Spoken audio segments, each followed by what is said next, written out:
Tăng ở đây dâng lên cái muối lên rồi tê chia tầng ốc này to à xạ chập đam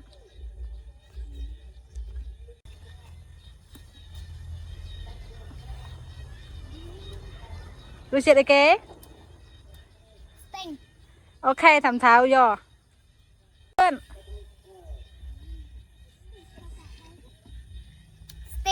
à thảo tê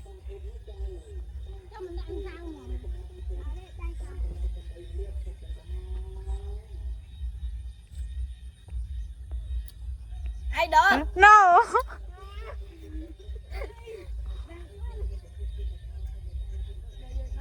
thêm pin no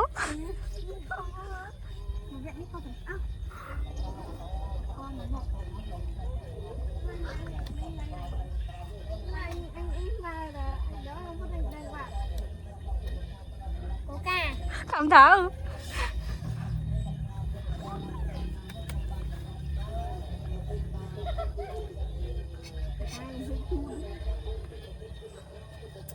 anh đòn ok trâu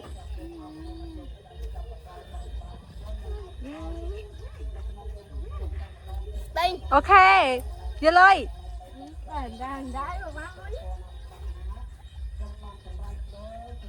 ai đòn no tỏ ha chập đam bao tu chiêm ơi Carabao ok thầm thảo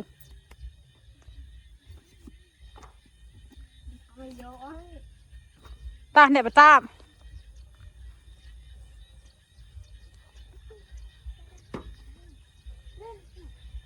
bờ là hai sân á hay chầm đâu thì dầu bờ là hai bên này ừ thêm pin ok thầm thảo rồi ừ lo mấy ừ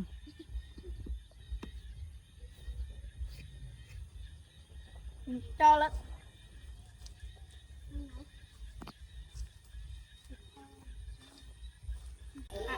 ta xạ chập đam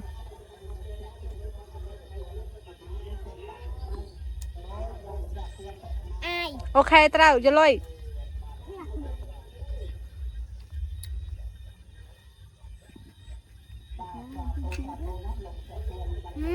thêm pin ok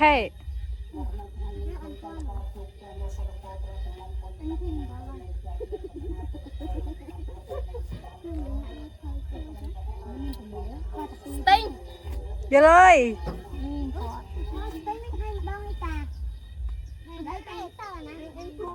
ai ok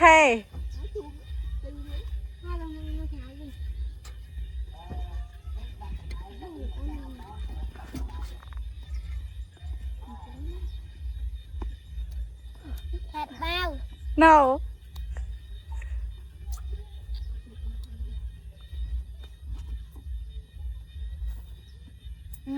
Carabao thảo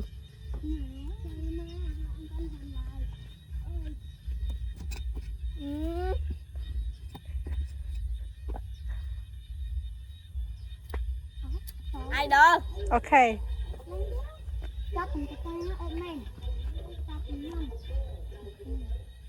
thêm pin thảo mình nè tiết cứ cho phải